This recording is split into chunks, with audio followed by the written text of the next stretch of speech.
एबलस्टीन town. ये एक साधारण जगह थी जहां एक बहुत ही असाधारण बूढ़ा आदमी रहता था। गलत कारणों की वजह से ये बूढ़ा काफी बदनाम था और उसका निकनेम था झूठा बूढ़ा गेजर, या कम से कम लोकल्स उसे इसी नाम से बुलाना पसंद करते थे। इस आदमी में सिर्फ एक अच्छी बात थी कि वो बेसिक 1 स्टार मैजिक चला पाता था, लेकिन अफसोस उसकी इस छोटी सी अचीवमेंट का घमंड उसके सर चढ़ गया था। वो अक्सर खुद को एबलस्टीन का ग्रेट मेज कहता था। उसकी अजीब पर्सनैलिटी की वजह से वो वहाँ के बच्चों के लिए इजी टारगेट था। वो बूढ़ा छोटी छोटी बातों पर भी ओवर रिएक्ट करता था, जिससे ये प्रूव हो जाता था कि उसको गुस्सा कितना जल्दी आता था और सब्र कितना कम था। मगर बाकी शरारती बच्चों से अलग डेरेक उस बूढ़े आदमी को सिर्फ टाइम पास नहीं मानता था। उसके लिए वो आदमी एक मौका था, मैजिक सीखने का रास्ता। हमारे लड़के के लिए उसको कन्विंस करना बहुत इजी था कि वो उसे सिखाए, खासकर इसीलिए क्योंकि उस बूढ़े को अपनी लंबी चौड़ी बातें सुनाने के लिए ऑडियंस चाहिए थी। मैं मानता हूं ये एक फेयर ट्रेड था। बूढ़ा कंपनी चाहता था और लड़के को नॉलेज चाहिए थी। लड़के को जल्दी ही बॉडी के अंदर मोनोसर्कुलेशन समझ में आ गया, जिस पर उसके मेंटोर को बहुत बड़ा शौक लगा। यही नहीं रुका, डेरेक ने उस माना को बाहर की दुनिया में चैनल करना भी सीख लिया, अटैक करने के लिए। उस दिन उस बूढ़े ने उस बच्चे में छिपी रॉ पोटेंशियल को पहचान लिया, भले ही उसने उस बात को जोर से बोलने से मना कर दिया। पूरा 1 साल गुजर गया और डेरेक ने उस बूढ़े के लिए सिर्फ छोटे मोटे काम किए। उसकी मेहनत रंग लाई और वो ऑफिशियली एक 1 स्टार मेज बन गया। इस सक्सेस के बाद भी वो बूढ़ा नोबल ब्लड लाइन्स को लेकर ऑब्सेस्ड रहा। वो पक्का मानता था कि सिर्फ प्रेस्टीजियस सरनेम वाले लोग ही मैजिक की पीक तक पहुंच सकते हैं, जबकि हमारे लड़के जैसे कॉमनर बस सपने देख सकते हैं।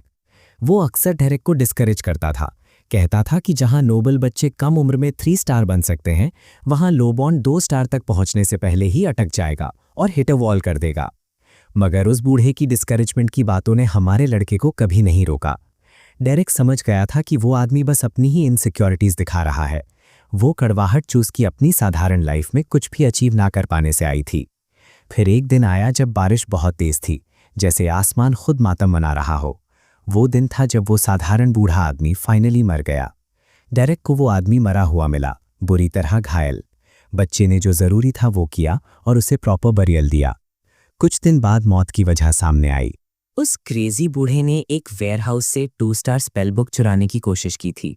इस क्राइम ने सबको हैरान कर दिया। एक इतना अनएम्बिशियस आदमी अपनी जान क्यों दांव पर लगाएगा इतने बड़े काम के लिए? मगर डेरेक को उस बूढ़े की ब्लड लाइन्स की ऑब्सेशन याद थी। अफसोस की बात है, डेरेक नोबल ब्लड लाइन के लिए क्वालिफाइड नहीं था, कम से कम इस दुनिया की स्टैंडर्ड्स के हिसाब से। लेकिन डेरेक इस दुनिया से बिलोंग नहीं करता था।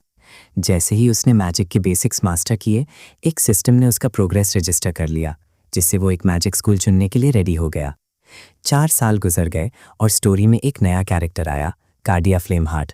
वो विक काउंटी के गिर चुके हाउस फ्लेमहार्ट की फॉर्मर मिस्ट्रेस थी। उसकी नोबल ब्लड की वजह से उसमें 3 स्टार मैजिक की इन्नेट टैलेंट थी, जिसकी वजह से वो किसी भी मर्सिनरी ग्रुप के लिए प्राइम कैंडिडेट थी। एबलस्टीन के रुकने के दौरान उसने बेल्डन मर्सिनरी कॉप से कॉन्ट्रैक्ट्स लिए, वही ग्रुप जिसमें डेरेक भी था। इससे लड़के को एक जेन्युइन 3 स्टार मेज से सीखने का गोल्डन मौका मिला।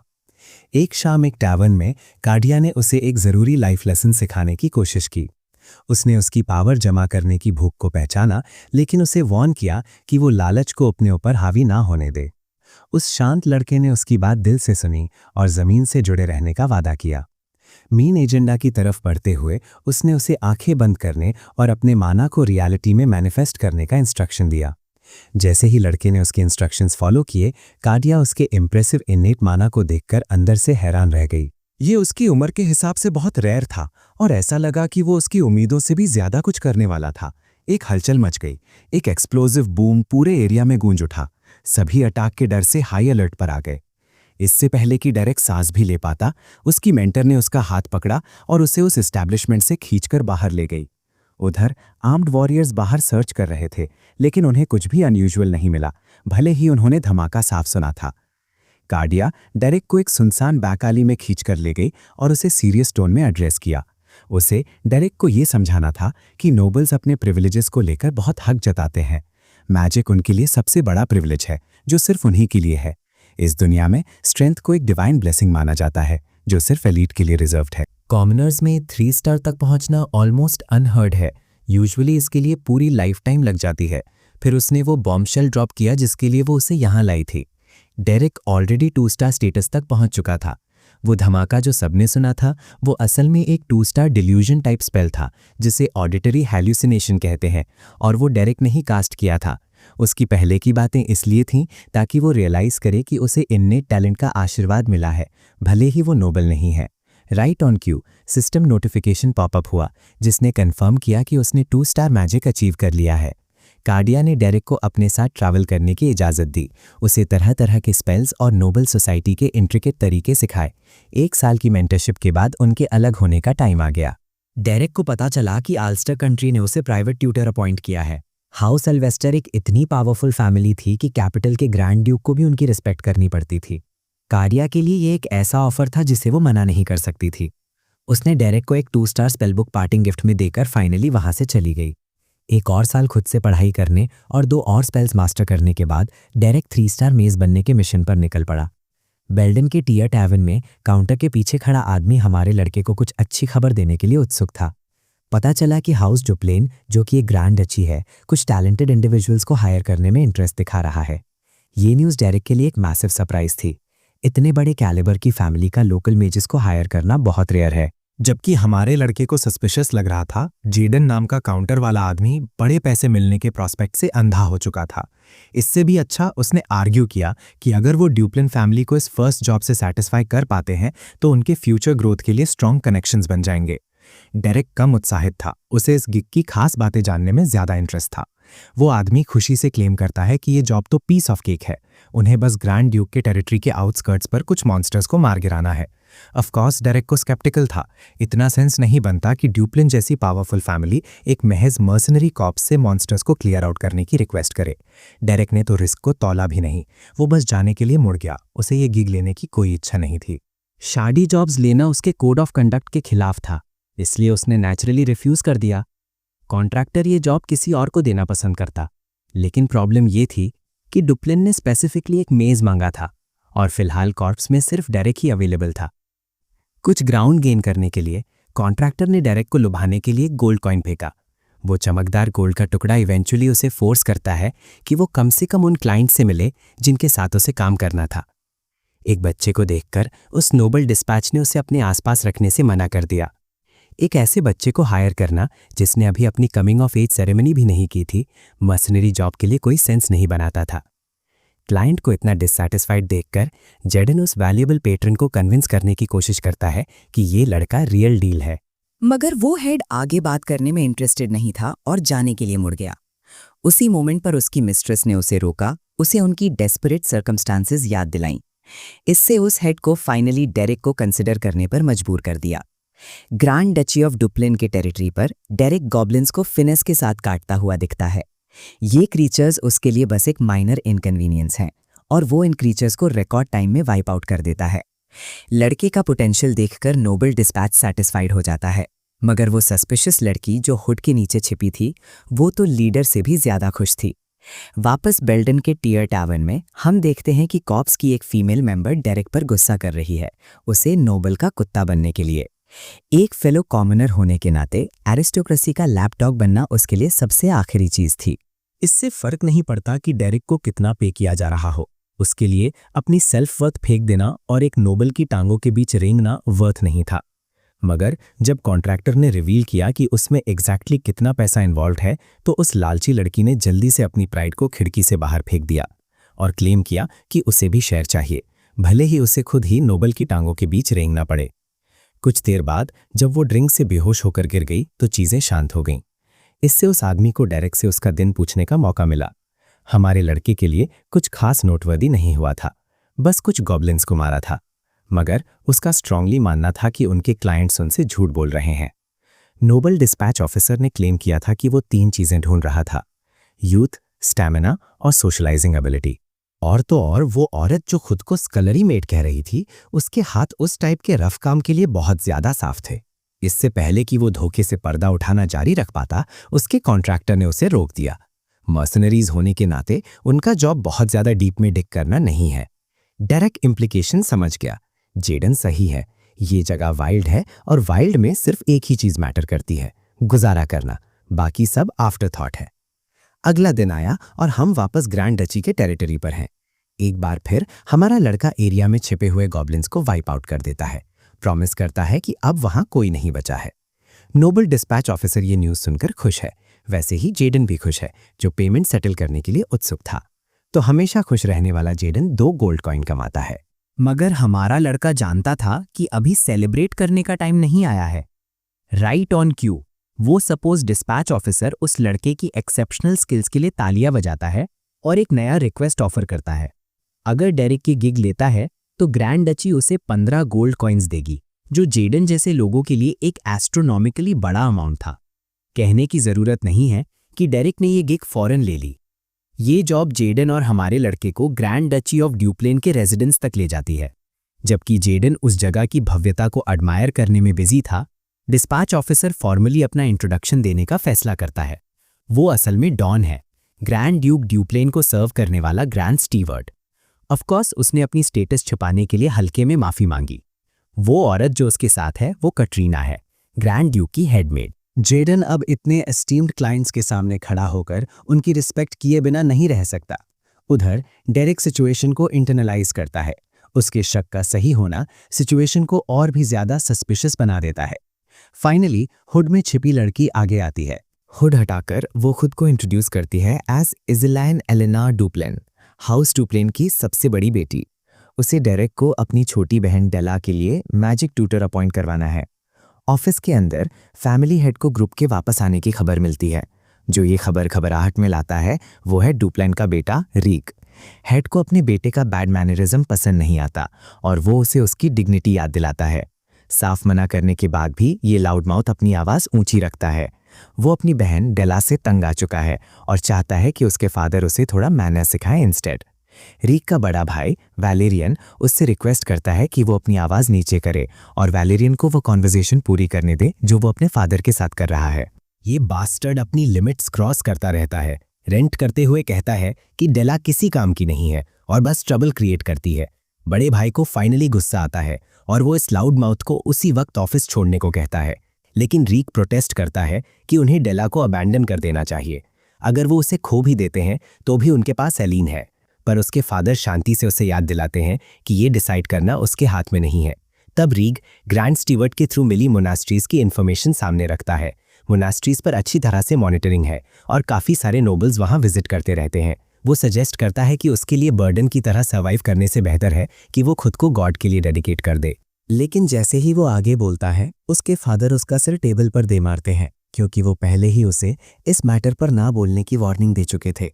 रीक के सिर से ब्लड निकलता है, लेकिन वो फिर भी अर्ज करता है कि उन्हें जल्दी डिसीजन लेना चाहिए।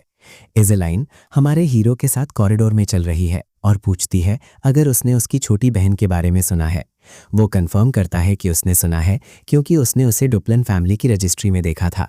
वो नर्वसनेस में कमेंट करती है कि उसकी बहन ज़्यादा फेमस नहीं है। जैसे ही वो अंदर जाते हैं, रीग और वैलेरियन बाहर निकल रहे होते हैं। जब वैलेरियन इज़ेलाइन को देखता है तो वो छोटा सा ग्रीट करता है और फिर विदा लेता है, क्योंकि रीग सिर पर इंजरी के बाद थोड़ा आउट ऑफ शेप है। तभी हमारा लड़का देखता है कि रीग अपना सिर पकड़कर खड़ा है और एक मेड रो रही है। बाद में वो अपने फादर के साथ बैठते हैं और एलीन हमारे हीरो को मैजिक ट्यूटर के तौर पर इंट्रोड्यूस करती है। लेकिन उसके फादर इंटरेस्टेड नहीं दिखते तो वो निकलने लगते हैं। जब वो जा रहे होते हैं तब हिज ग्रेस हमारे हीरो को रुकने को कहते हैं। वो ये जानकर स्टंट हो जाता है कि हीरो सिर्फ 16 साल का है। नेचुरली वो वंडर करता है कि क्या वो मैजिक हैंडल कर सकता है। हमारा लड़का कैजुअली मेंशन करता है कि वो थोड़ा 1 स्टार मैजिक यूज कर सकता है। ड्यूक हंस देते हैं, उन्होंने उसका झूठ सीधे पकड़ लिया। हमारा लड़का इंस्टेंटली अपोलोजाइज करता है, लेकिन ड्यूक उसकी पोजीशन समझते हैं, क्योंकि ओवरपावर्ड होना उतना ईजी नहीं है जितना लगता है। फिर भी ड्यूक को लगता है कि हमारा लड़का ट्यूटर के लिए सूटेबल कैंडिडेट नहीं है, क्योंकि वो भी काफ़ी यंग है। हमारा लड़का सिंपली मेंशन करता है कि वो एक मर्सिनरी है। एंड में ड्यूक एलीन के जजमेंट पर ट्रस्ट करना चुनते हैं और उससे अपनी बेटी को ट्यूटर करने की परमिशन दे देते हैं। वो हमारे हीरो को डिसमिस करते हैं, लेकिन हीरो के जाने से पहले वो एक चीज मांगता है।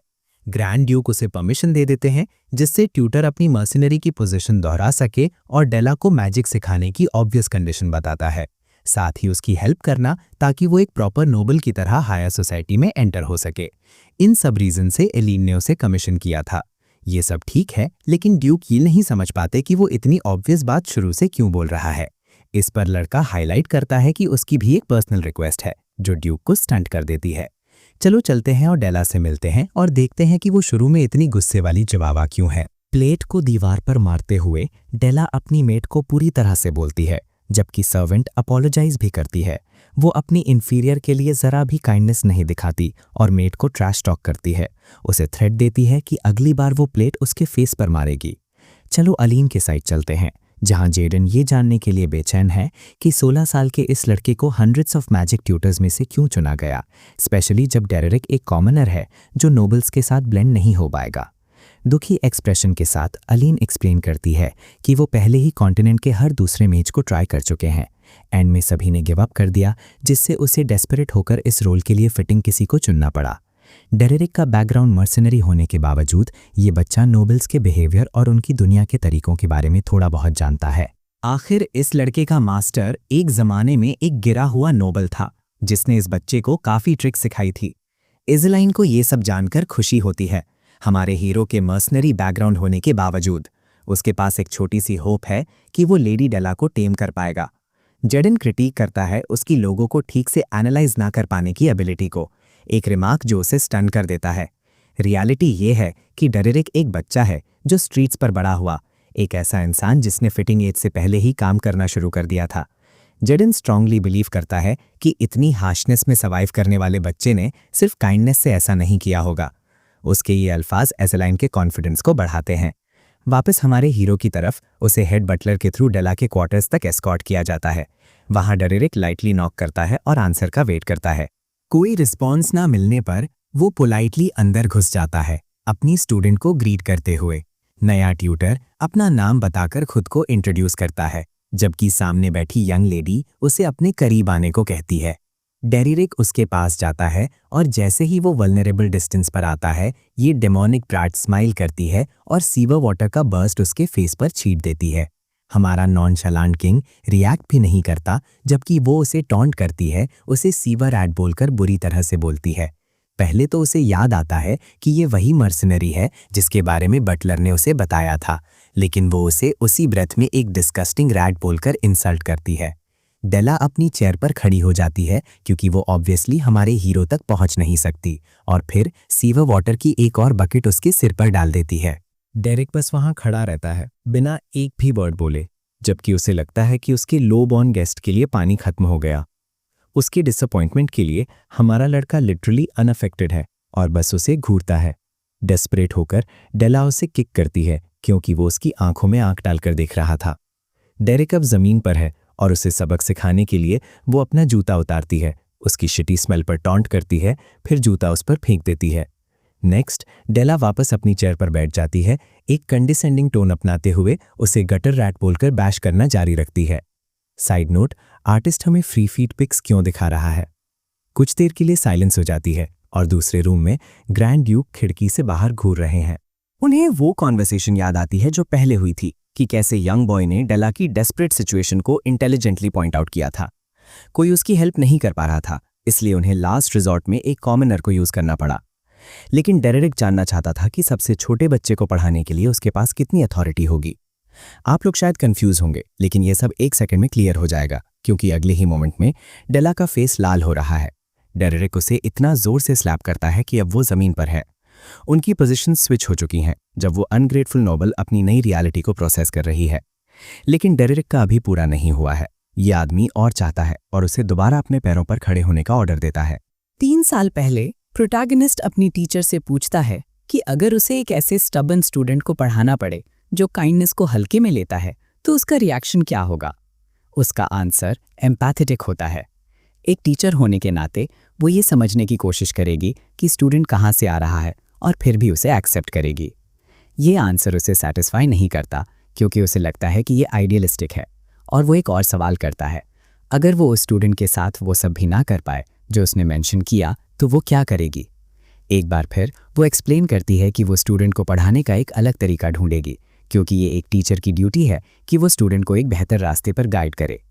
इस बात से लड़का वंडर करता है कि एक्सप्लेन करने का एक अलग तरीका क्या हो सकता है। एक शार्प केस के साथ वो अपना फाइनल थॉट देती है। वो स्टूडेंट के अंदर डर बिठा देगी। प्रेजेंट में वापस आते हैं। लेडी डेला फ्लोर पर है और उसके चीक पर चोट लगी है, जबकि लड़का उसे दूसरों के साथ रिस्पेक्ट से ट्रीट करने का लेसन दे रहा है। फिर वो उसे अपने पैरों पर खड़ा होने का ऑर्डर देता है, इससे पहले कि उसे बात रिपीट करनी पड़े। ऑफकोर्स वो खड़ी हो जाती है, लेकिन जैसे ही वो करती है वो गुस्से में उसे स्लैप करती है। प्रोटैगनिस्ट पीछे नहीं हटता और उसे एक बार फिर स्लैप करता है। उसे कहता है कि वो भी उसे कोई बात 2 बार नहीं बुलवाएगा, इसलिए उसे उसकी बात सुननी पड़ेगी। वो स्कॉफ करती है, सोचती है कि वो बच जाएगी और ग्रांड स्टीवर्ट को चिल्लाकर बुलाती है। हीरो का और उसकी हिम्मत का मजाक उड़ाती है कि उसने उस पर 2 बार हाथ उठाया। स्टीवर्ट और मेड्स हीरो के सामने खड़े होकर अंदर दौड़ते हैं। स्टीवर्ट इंस्टेंटली उसके एक्शन के लिए एक्सप्लेनेशन मांगता है और लड़का वो परमिशन लेटर निकालता है जो उसे हिज ग्रेस से मिला था, जिसमें लेडी डेला की एजुकेशन पर उसे फुल अथॉरिटी मिली थी। इसका मतलब है कि वो उसे पढ़ाने के लिए जो चाहे कर सकता है। स्टीवर्ट लेटर पढ़ता है और लेडी डेला चुपचाप कोने में खड़ी रहती है। बाद में उसी रात वैलेरियन गुस्से में लड़के के रूम की तरफ जाता है और दरवाज़ा जोर से खोल देता है, चाहे रीग उसे कितना भी रोकने की कोशिश करे। वो उसकी कॉलर पकड़ता है और बस उसे मारने ही वाला होता है, लेकिन हीरो रिवील करता है कि उसे उनके फादर से परमिशन मिल चुकी है। रीग इंटरवीन करता है, वैलेरियन को शांत होने को कहता है क्योंकि हीरो एलीन का लाया हुआ गेस्ट है और उसका बिहेवियर एलीन की पोजीशन को अफेक्ट कर सकता है। फिर वैलेरियन लड़के को ऑर्डर करता है कि वो रीग के बिना उसके पीछे आए। रीग हीरो को रीअश्योर करने की कोशिश करता है कि वैलेरियन उस पर ज्यादा हार्श नहीं होगा। हालांकि वो रियलाइज करता है कि डेला को होश में लाने के लिए थोड़ा मारपीट जरूरी थी। फिर लड़का वैलेरियन के साथ चला जाता है। रीग ये सोचता रह जाता है कि वैलेरियन अभी डेला को प्रोटेक्ट क्यों कर रहा होगा। वैलेरियन लड़के को मेन हाउस में डेला के पुराने रूम में ले जाता है, जो तब से वैसे ही रहा है। वो उसे वो ड्राइंग्स दिखाता है जो डेला बनाया करती थी, ड्राइंग्स जो वो शर्म से वैलेरियन को दिखाती थी, लेकिन वो उन्हें कभी पूरा नहीं करती थी। इसके बजाय वो सिर्फ वो पार्ट्स ड्रॉ करती थी जो वो चाहती थी। फिर वैलेरियन अपने इमोशनल आउटबर्स्ट के लिए अपोलोजाइज करता है। लड़का इसे ब्रश ऑफ करता है और पूछता है कि उसे रूम में क्यों लाया गया। वैलेरियन एक्सप्लेन करता है कि डेला हमेशा से ऐसी नहीं थी, लेकिन रिसेंटली वो ब्लड लाइन्स के बारे में एक्सेसिवली ऑब्सेस होने लगी थी। इवेंचुअली उसे मेन हाउस से निकाल दिया गया और एनेक्स में लॉक कर दिया गया। वो समझ नहीं पा रहा कि किसने डेला को ऐसा बना दिया और उन्हें किसी तरह उसे मोनास्ट्री जाने से रोकना होगा। अगर वो इवन 1 स्टार मैजिक भी सीख पाती है तो वैलेरियन अपने फादर से बात कर पाएगा और उनसे अपनी प्यारी डेला को बचाने की भीख मांग पाएगा। बुक्स निकालते हुए लड़का रियलाइज करता है कि उसने मैजिक पर पूरी तरह से गिव अप नहीं किया है। मार्जिन्स में नोट्स देखकर वो वैलेरियन से कंफर्म करता है कि क्या ये सभी बुक्स रेगुलेशन स्कूल की थ्योरी बुक्स हैं। वैलेरियन अफर्म करता है क्योंकि सभी नोबल्स उस स्कूल से एजुकेशन लेते हैं। लड़का बुक बंद करता है, उसे अश्योर करता है कि वो ट्राई कर सकता है। बाद में डेला के रूम में वो गहरी नींद में है जब हीरो उसे वाटर बोट करता है। वो गुस्से में उस पर चिल्लाती है, लेकिन वो इंस्टेंटली उसे पकड़ता है, कहता है कि उन्हें कहीं जाना है। वो चिल्लाती रहती है कि वो उसे छोड़ दे, लेकिन कोई इंटरवीन नहीं करता। कैसल के बाहर वो उसे घास पर डंप कर देता है। गुस्से में वो डिमांड करती है कि वो क्या सोचता है कि वो उसे कुछ भी सिखा सकता है। वो सीधा रिप्लाई देता है कि क्योंकि वो बात नहीं सुनती तो उसे बस ये जान लेना चाहिए कि वो यहाँ उसे मैजिक सिखाने नहीं आया है। उसे बस चकअप नोबल्स को पीटने में मजा आता है। उसके पास पहले ही नोबल्स को पसंद करने का कोई रीजन नहीं है, तो उसे पीटने से क्यों रुकना चाहिए, जो कि परफेक्ट अपॉर्चुनिटी लगता है। वो ये भी ऐड करता है कि ट्यूटर का रोल बस एक बहाना है ताकि वो अपना सारा गुस्सा उस पर, एक कॉमनर पर निकाल सके। वो ज़मीन को पकड़ती है, उसे धमकाते हुए कहती है कि ऐसा करने के बाद वो सेफ नहीं रहेगा। वो स्माइल करता है, उसे पता है कि डेला को जल्दी ही एक मोनास्ट्री भेज दिया जाएगा, तो वैसे भी कोई उस पर बिलीव नहीं करेगा। अगर कुछ हो भी गया तो वो बस अपनी लाइफ से अपोलोजाइज कर देगा, क्योंकि एक कॉमनर की लाइफ भी ज़्यादा वर्थ नहीं रखती। उसे पसीना आना शुरू हो जाता है क्योंकि वो आगे ऐड करता है कि वो बस भाग सकता है और जल्द ही उसे सब भूल जाएंगे। ये दुप्लिन पर एक फेवर होगा क्योंकि इससे वो इससे छुटकारा पालेगा। दिला तुरंत पैनिक करने लगती है, रियलाइज करती है कि वो मरने वाली है, तो वो वहां से भाग निकलती है। वो प्लान करती है कि जंगल में उससे छुटकारा पाएगी, क्योंकि वो उसे अच्छे से जानती है, ताकि वहां से सेफ एस्केप कर सके और उसे रिपोर्ट करे। वो एक फायर बॉल जलाता है जो उसे सरप्राइज कर देता है, क्योंकि फायर बॉल 2 स्टार मैजिक होती है। वो उसे उस पर फेंकता है और वो बैरली डॉज करती है, घास पर रोल होते हुए। वो उसे देखता है और जब वो उसे अनहार्म देखता है तो स्माइल करता है, कहता है कि क्लियरली मिस हो गया। डेला जितनी तेजी से हो सके फॉरेस्ट में पेडल करती है, पीछे देखती है और एक और डेडली स्ट्राइक से डरती है। अनफॉर्चुनेटली उसकी लक कहती है साइक बिच और उसे ट्रिप करा देती है। वो जमीन पर धम से गिर जाती है। जब वो एस्केप के एफर्ट में खुद को कलेक्ट करती है तो एक मैजिकल एरो उसकी तरफ आता है। वो उसे देखती है, एरो से ना लगने के लिए बस इतना डैश अवे करती है। नोबल अपनी आंखों में फियर लिए एरो को देखती है, जबकि हमारा लड़का उसकी तारीफ करता है कि वो फीट पर कितनी लाइट है। वो उसकी इनक्रेडिबल स्पीड के लिए उसे प्रेज करता है, जबकि वो पूरे दिन एनेक्स के अंदर केज्ड रहती है। हाईबॉर्न कोई टाइम वेस्ट नहीं करती और फिर से भागना शुरू कर देती है, जबकि डेरिक अपना चेज रेज्यूम करता है। डेला के हेड में बड़ा सवाल यही है कि वो उसे कितनी देर तक आउटलास्ट कर सकती है, क्योंकि जिस रेट पर वो जा रहे हैं ये बस टाइम की बात है, जब तक वो पिन डाउन ना हो जाए। जब वो फिर से पीछे देखती है तो ये आदमी जमीन को कांटेक्ट करते हुए एक और स्पेल प्रिपेयर कर रहा है। डेरिक फॉरेस्ट की सीनरी को देखता है, रिकॉल करता है कि ये एग्जैक्ट वही इमेज है जो उसने उन पेंटिंग्स में देखी थी, जिससे इम्प्लाई होता है कि डेला बचपन से ही यहाँ भाग कर आती थी। इससे पहले कि वो अपने फीलिंग्स को सिंप्लीफाई कर पाती, वो वाइल्ड से मैना कलेक्ट करती है और उसे खाली कैनवस पर पोर कर देती है। डेरिक अपने थॉट्स के बीच में है जब सडनली ये साइको ब्राट जंप करती है, अपनी पाम्स के बीच में एक बोल्डर लिए उस पर चिल्लाती है। ये उसे नॉकडाउन करने का उसका एक चांस है, लेकिन हमारा लड़का वीकेंड नहीं है और कैजुअली अपनी सॉर्ड अनशात करता है, बोल्डर को उसके हाथों से स्लाइस कर देता है और डेला को नॉकडाउन कर देता है। अटैक अनसक्सेसफुल है और अब उसके पास भागने के लिए कहीं नहीं है। मर्सनरी उसे नीचे घूरता है, उसके स्पिरिट के लिए उसे प्रेज करता है। आफ्टर ऑल इसमें कोई सरप्राइज नहीं है कि वो उसे फॉरेस्ट में एब्सोल्युटली पकड़ लेता, तो इसके बजाय डेला ने स्ट्रैटेजीज चेंज की और उसे सरप्राइज अटैक करने की अटेम्प्ट की। इस छोटे मनूवर के बावजूद वो फेल हो गई और अब उसके पास भागने के लिए कोई जगह नहीं थी। डेला हार में ब्रेथलेसली पैंट करती है। कोल्ड मर्सनरी जानता है कि उसके पास एस्केप करने की स्ट्रेंथ भी नहीं बची है, तो इस छोटे चेस को एंड करने के लिए वो उसे नीचे काटने से पहले उसके फाइनल वर्ड्स पूछता है। डेथ सामने लूमिंग होते हुए डेला स्माइल करती है। अब भी वो अपोलोजाइज करने से रिफ्यूज करती है, अपने सामने खड़े 16 साल के लो बॉर्न के सामने बेक करने से रिफ्यूज करती है। इंट्रीग्ड होकर डेरिक क्यूरियसली पूछता है कि वो अपनी ब्लड लाइन के लिए दूसरों के साथ डिस्क्रिमिनेट करने के लिए इतनी अपसेस्ड क्यों है। इंटरेस्टिंगली नोबल उसे बताती है कि अगर उसकी नोबिलिटी ना होती तो उसके पास रिलाई करने के लिए कुछ नहीं होता, जैसे कि वो सच में खुद को नथिंग स्पेशल मानती है। जमीन को पंच करते हुए डेला फ्रस्ट्रेशन में मैजिक चैंट करना शुरू करती है। आंखों से टीयर स्ट्रीम होते हुए वो उसे बिरेट करती है कि वो ऐसे एक्ट कर रहा है जैसे उसने मैजिक सीखने के लिए कभी ट्राई ही नहीं किया। डेरिक अपनी साइलेंस रिज्यूम करता है, जबकि वो अपनी फीलिंग्स वेंट करती है। इस बारे में बात करती है कि मैजिक सीखने के उसके सारे एफर्ट्स यूजलेस रहे हैं। अगर वो पेंटिंग भी पिक करती है तो इससे कोई फर्क नहीं पड़ता, वो हर उस चीज़ में टेरेबल है जो वो करती है। यही रीज़न है कि डेला स्ट्रांगली बिलीव करती है कि उसकी लाइफ का ओनली एस्पेक्ट जो उसके लिए ट्रूली स्पेशल है वो उसकी ब्लड लाइन है। यहाँ रिफ्लेक्शन का एक इम्पॉर्टेंट पॉइंट आता है। उसे अब नहीं पता कि वो कहाँ स्टैंड करती है। उसे पेशेंटली सुनने के बाद डेरिक अपनी सॉर्ड में माना पोर करता है। अब ये याप फेस्टिवल एंड करने और उसके लिए किलिंग ब्लो देने का टाइम आ गया है। मर्सनरी अपनी स्वॉर्ड उठाता है और लड़की की लाइफ एंड करने के लिए हेस्टन करता है, उसे फेयरवेल कहता है। उसकी स्वॉर्ड इमेंस स्पीड से नीचे स्विंग होती है।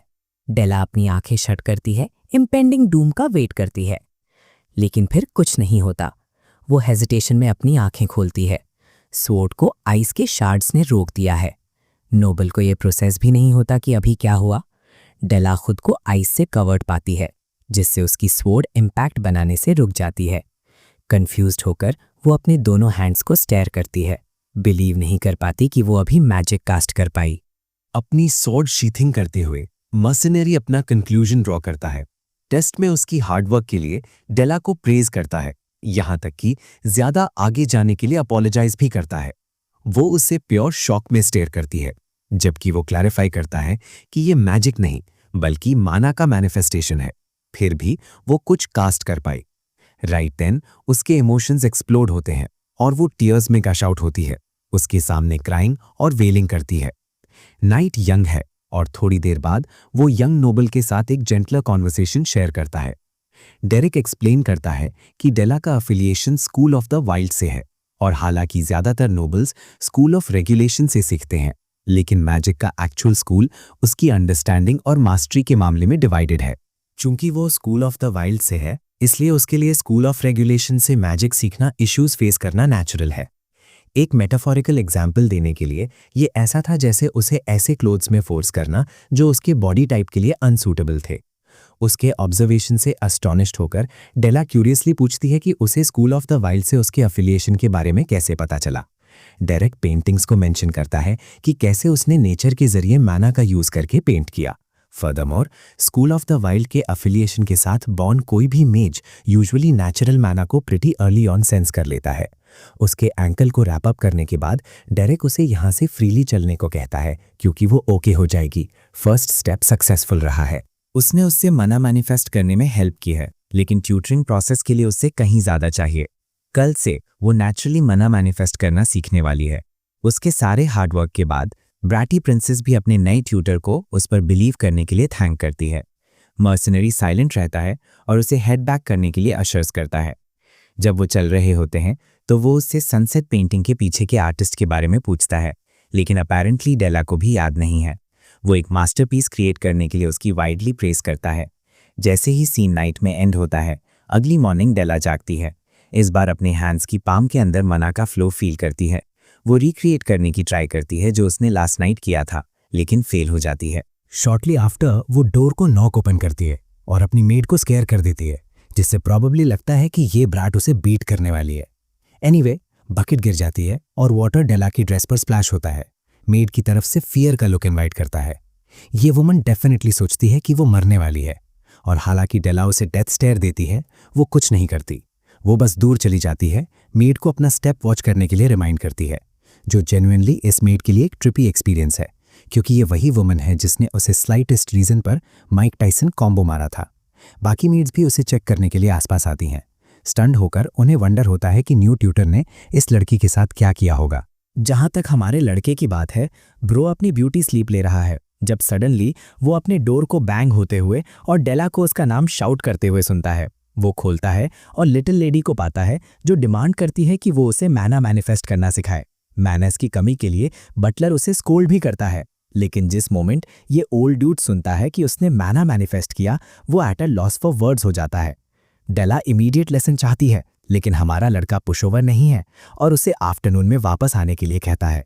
ये लिटिल डीमन को बहुत पिस ऑफ करता है कि वो उस पर शाउटिंग और स्क्रीमिंग शुरू कर देती है। बट डेरेक ब्रो एक प्रिंसेस है जो ऐसे अपनी स्लीप रिज्यूम करता है जैसे कुछ हुआ ही ना हो। डेला के रीसेंट बिहेवियर की न्यूज़ हाउस के अंदर फैलना शुरू हो जाती है। मेड्स डिस्कस करती हैं कि उसने एक सिंगल प्लेट नहीं तोड़ी या किसी को हिट नहीं किया, जिससे उन्हें वंडर होता है कि क्या ट्यूटर ने आखिरकार उसे मैजिक मैनिफेस्ट करने में हेल्प की है। वहां से गुजरते हुए रा उनकी कॉन्वर्सेशन ओवरहियर करता है और डिटेल्स पूछने के लिए रुक जाता है। वहां से कट हम उसके फादर के मेन क्वार्टर्स के अंदर पहुंचते हैं। वलीरियन रिवील करता है कि डेला ने एक्चुअली मैजिकल मैनिफेस्टेशन सीख ली है, कुछ ऐसा जो उसने हेड बटलर और अदर सर्वेंट्स के जरिए कंफर्म किया। ये जेन्युइनली उसे रिलीफ देता है कि कुछ प्रोग्रेस हुई है, लेकिन रात थोड़ा बेंट है और अभी भी उसके प्रोग्रेस के लिए उसे क्रेडिट नहीं देता। वलीरियन उसके साथ एक मीना टोन अडॉप्ट करता है, उसे अपनी सिस्टर को क्रिटिक करने के लिए स्कोल्ड करता है, हालांकि उसने अच्छा प्रोग्रेस किया है। रीक सिचुएशन की अपनी लॉजिकल और कोल्ड रीडिंग के साथ फॉलो अप करता है। डेला के पास्ट बिहेवियर को क्रिटिक करता है। वो सोचता है कि एक टाइनी रिजल्ट को उन्हें स्वीप ऑफ देयर फीट नहीं करना चाहिए, और ये उसे मोनास्ट्री भेजने के आइडिया को वार्ड ऑफ करने के लिए भी इनफ नहीं होगा। यंग लेडी की बात करें तो डेला फिलहाल डिफीट में पाउट कर रही है और उसकी टीचर को कोई क्लू नहीं है कि क्यों।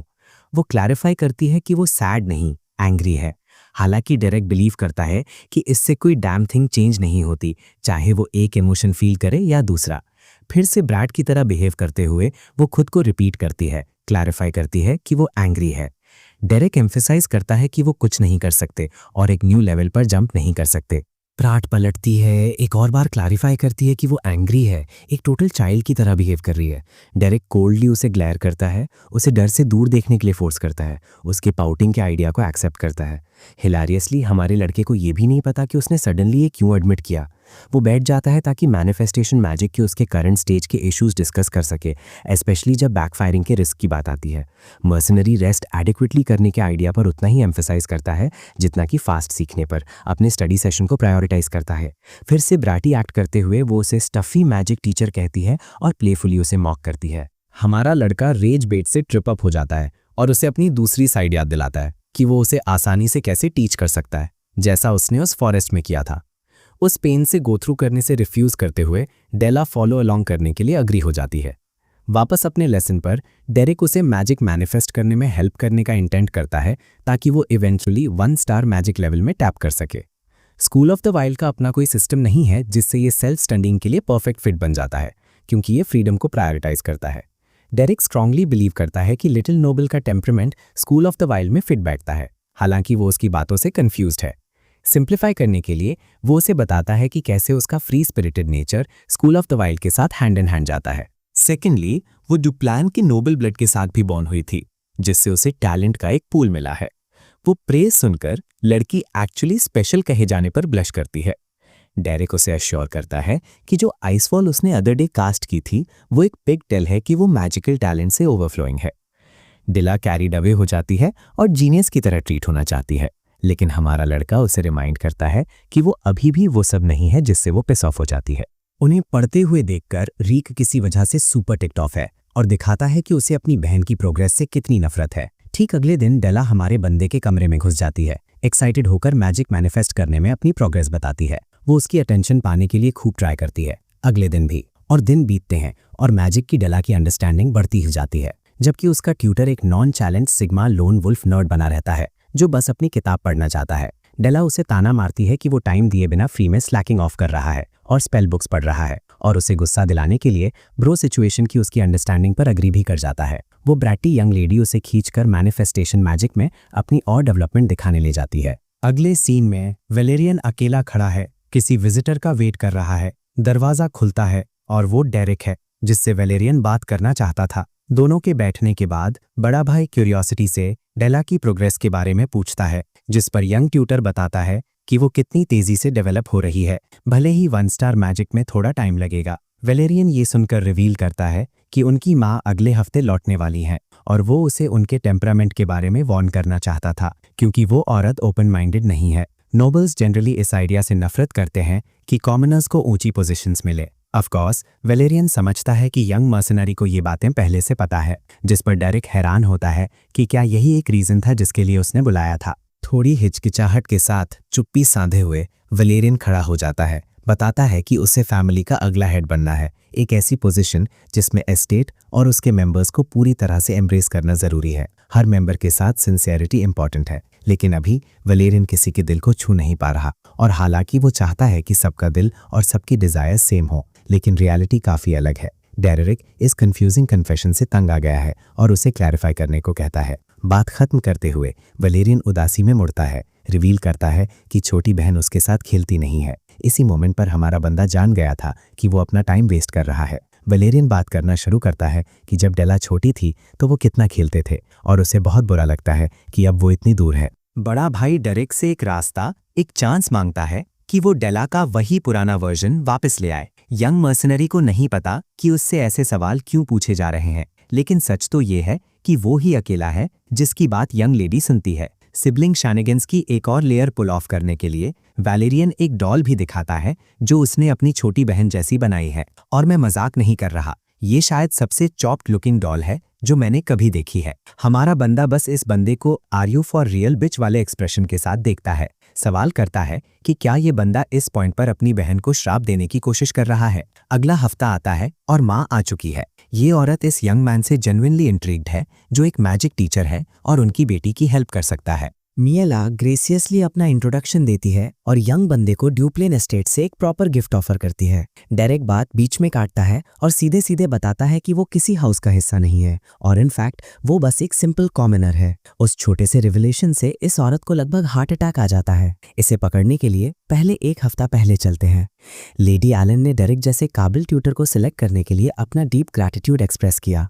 बड़ी बहन होने के नाते वो डेला के साथ रहना चाहती थी, लेकिन एबिल्स टीम में उसे पर्सनली बहुत सारी रिस्पॉन्सिबिलिटीज मैनेज करनी है, इसलिए अपनी बहन का ख्याल रखने का रोल उसे डेरिक को डेलीगेट किया जाता है।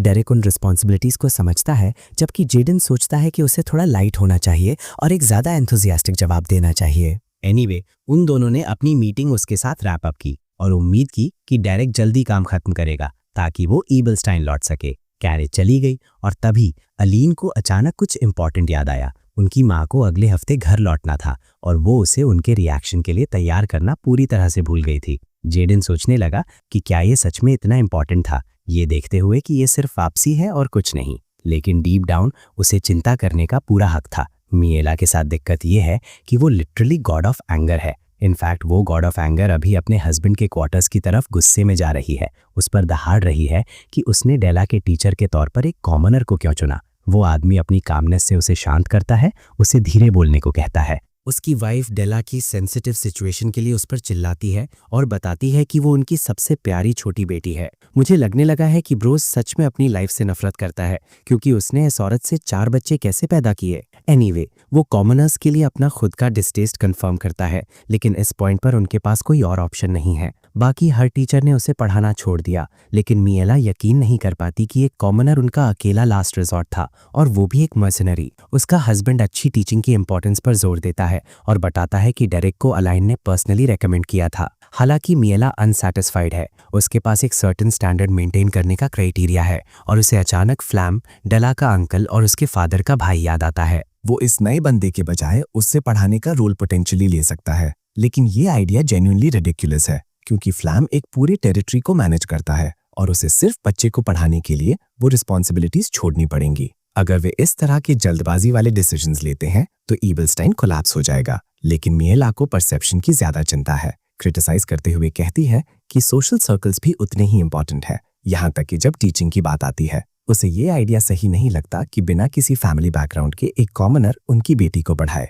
क्योंकि इससे हाई सोसाइटी में उसका मजाक बनेगा। इसी मोमेंट पर विलेरियन बीच में घुस जाता है, इंटरप्ट करता है और अपनी माँ को यकीन दिलाता है कि आर्ग्यूमेंट शुरू करने की कोई जरूरत नहीं है। हालांकि मिएला अपने आइडियल्स की औरत है और बिल्कुल नहीं हिलती। एक आखिरी आदमी इस बातचीत में शामिल होता है, जिसका मानना है कि एकमात्र सोल्यूशन ये है कि कॉमनर मैच के स्किल्स को टेस्ट किया जाए, ताकि जज किया जा सके कि वो डेला के लिए सही फिट है या नहीं। ये आदमी मिएला का सेविंग ग्रेस है। रेग, कोई ऐसा जो डेला से नफरत करता है, और वैलेरियन जिसे नापसंद करता है। अब रेग हाईलाइट करता है कि कॉमनर्स का इंपॉर्टेंट पोजीशंस लेना सेलिब्रेट नहीं होना चाहिए, इसीलिए कम से कम सही क्वालिटीज होना जरूरी है। रोल को पर्सनली लेते हुए रेग अपने फादर से कहता है कि वो उसे डेरेक को एक मैजिकल स्पा में टेस्ट करने की परमिशन दे। लेकिन पेट्रियार्क के लिए अब बहुत रैंटिंग हो चुकी थी, जो अपने बेटे को यकीन दिलाता है कि मर्सनरी निस्संदेह अनडाउटेडली एक पावरफुल मैच है। कॉर्नर होने पर रेग डेला को टेस्ट करने का सुझाव देता है। इस बार वो देखना चाहता है कि मर्सनरी उसे कितना अच्छा पढ़ा रहा है। आखिर रिजल्ट्स मायने रखते हैं, इसीलिए रेग ये देखने के लिए कॉम्बैट में उससे भिड़ना चाहता है कि क्या उसने कोई प्रोग्रेस की है। अब इस सुझाव को रिजेक्शन नहीं मिलता और हमें ये मानने के लिए लीड किया जाता है कि रेग अपने आर्ग्यूमेंट में विक्टोरियस होकर चला जाता है। वैलेरियन उसका पीछा करता है, अपने छोटे भाई को उसके रिडिकुलस आइडियाज के लिए डांटता है। फिर से रेग को डेला के चेंज ऑफ हार्ट पर यकीन नहीं है। वो उसे उसके पिछले पापों के खिलाफ स्ट्रांगली पिन करता है। वैलेरियन इस इडियट को याद दिलाता है कि वो लड़की अभी भी उनकी अपनी बहन है, इसलिए वे उसे बस इग्नोर नहीं कर सकते। किसी वजह से रेग बुरा मान जाता है और चिल्लाना शुरू कर देता है। जोर देता है कि उनकी खुद की ब्लड लाइन ही उनके हाउस के टूटने का रीजन है। अगर उसके जैसी कोई बैशफुल हायर सर्कल्स में जाती है तो वो उन सबको बर्बाद कर देगी। विलेरियन यकीन नहीं कर पाता कि वो सच में इतनी हार्शनेस महसूस करता है, और इसलिए रेग ये सोचते हुए चला जाता है कि वो सही है। उसका मानना है कि उनकी डिस्ट्रक्टिव छोटी बहन से डील करने का एकमात्र तरीका उसे सील्ड शट रखना है। अगली सीन में हम डेला और डेरेक के पर्सपेक्टिव पर वापस आते हैं। वो सुबह जल्दी उसका दरवाजा जोर से खोलती है, उसे पूछने के लिए इनवाइट करती है कि क्या हुआ। उसकी किताब पर एक स्क्रॉल पॉपअप होता है, और जब वो उसे खोल रहा होता है तो ब्राटी प्रिंसेस समराइज करती है कि अगर वो डुएल हार जाती है तो ब्रो अपनी फैंसी नई जॉब खो देगा। मर्सिनेरी ने पहले ही इस डुएल के बारे में सुन लिया है और समझता है कि रेग एक 1 स्टार मैच है, इसलिए यहाँ जीत के चांसेस बहुत स्लिम है। डेला उस पर फिर से चिल्लाती है, इस बेवकूफ को याद दिलाती है कि अगर उसने अपकमिंग मैच के लिए कुछ नहीं किया तो उसकी जॉब जाने वाली है।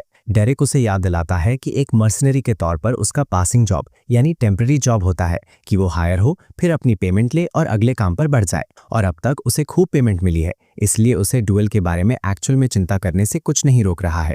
चिंता डेला की तरफ से आती है, जो उसके अनबॉदर्ड होने पर सैड दिखती है। एक हफ्ता गुजर जाता है और हम डुप्लिन फैमिली के ऑफिशियल डुएल ग्राउंड्स पर पहुंचते हैं। सभी इंपॉर्टेंट नोबल फिगर्स और उनके असिस्टेंट्स मेन इवेंट देखने आए हैं, जहां मर्सनरी और ट्यूटर डेरेक उनका प्रॉपर वेलकम करता है। एक नज़र में एस्टेट का हेड हैरान है कि डेरेक कितना शांत लग रहा है, जिससे वो सोचने लगता है कि क्या वो डेला की प्रोग्रेस को लेकर इतना कॉन्फिडेंट है। बंदे का एटीट्यूड पेट्रिया को काफ़ी इंप्रेस करता है। यही वजह है कि वो स्ट्रांगली मानता है कि उन्हें अभी मर्सनरीज से छुटकारा नहीं पाना चाहिए। एक तरफ से आता है वो बंदा जिसे छोटी बहन से प्रॉब्लम है। रियाग अपने आउटफिट में मजेस्टिक दिख रहा है।